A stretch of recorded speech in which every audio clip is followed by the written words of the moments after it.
इस कार्यक्रम के आयोजक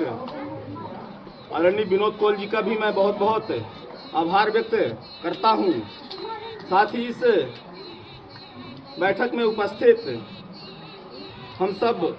युवाओं के मार्गदर्शक आदरणीय छोटू सर जी, साथ ही संघर्ष के साथी हमारे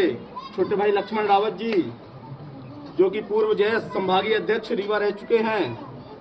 साथ ही युवाओं में एक नई ऊर्जा और समाज के हर दुख तकलीफ में खड़े रहने वाले छोटे भाई रवि कुमार कोल जी, जय जिलाध्यक्ष नैहर, साथ ही हमारे सरपंच साहब कमलेश कोल जी, और साथ ही हमारे मीडिया से धीरू भैया, साथ ही रामदत्त भैया जी, और मैं सभी का नाम न लेते हुए सम्मानित मंच और यहाँ उपस्थित मातृ शक्ति, पिता शक्ति और साथ ही युवा साथियों को और बच्चों का मैं इस कार्यक्रम में हार्दिक स्वागत, वंदन, अभिनंदन करता हूँ। जो आज का कार्यक्रम रहा है संविधान बचाओ रक्षण बचाओ, मैं उन बातों को दोहराना नहीं चाहता हूँ, क्योंकि हमारे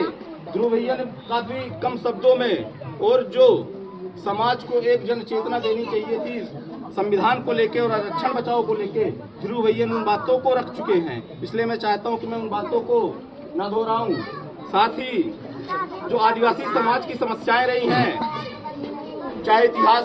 से जुड़ी बातें हों, वर्तमान की स्थितियां हों, छोटे भाई रितेश रावत, पूर्व जयस जिला मीडिया प्रभारी, और रवि कुमार कोल जी ने उन बातों को रख चुके हैं, तो मैं उन बातों को भी नहीं दोहराना चाहता।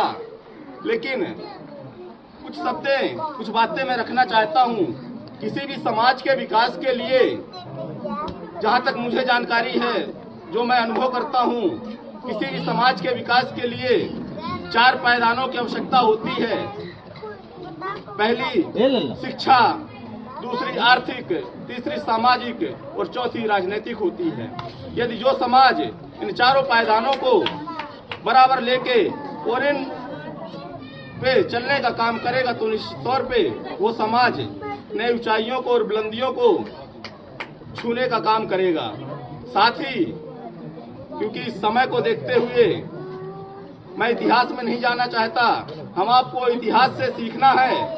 और वर्तमान से सीखते हुए आगे वाली पीढ़ी के लिए हम आपको काम करने की आवश्यकता है। और बहुत बहुत धन्यवाद देना चाहता हूं आयोजक कमेटी को कि आपने जो इस समाज की नींव होती है, जो इस समाज की रीढ़ होती है, आपने उन बच्चों को बैठाने का काम किया है, जो कि समाज की एक सबसे मजबूत सीढ़ी होती है, जो एक पहला कदम होता है किसी भी समाज के विकास की ओर ले जाने के लिए। तो मैं विनोद जी का और उनकी टीम का मैं बहुत बहुत धन्यवाद देना चाहता हूँ। हमारे प्रदीप जी भी हैं, क्योंकि मैं देखता रहता हूँ सोशल मीडिया के माध्यम से कि आप लोगों का जो भी कार्यक्रम होती हैं, बैठकें होती हैं, आप लोग समाज में एक नई दिशा लाने का काम कर रहे हैं। जब भी कहीं भी किसी भी समाज के साथ अन्याय अत्याचार होता है तो विनोद जी एक बार फोन जरूर लगाते हैं कि भैया ऐसा ऐसा है, आपका चाहे नमस्ता फैक्ट्री जेल में जाना हो, चाहे आपके चुराटा, अभी 2 दिन पहले ही आपका फोन आया था कि ऐसा एक प्रकरण हो गया है, तो हमने कहा था कि हम अभी तो नहीं आ सकते, लेकिन आप आगे कार्यक्रम करिए, जो भी उसमें हमसे बन पड़ेगा तो हम आपके साथ में रहेंगे। तो ज्यादा बातों को न मैं बढ़ाते हुए इन्हीं बातों के साथ अपनी बातों को विराम देता हूँ। जय जोहार, जय भीम, जय श्री राम।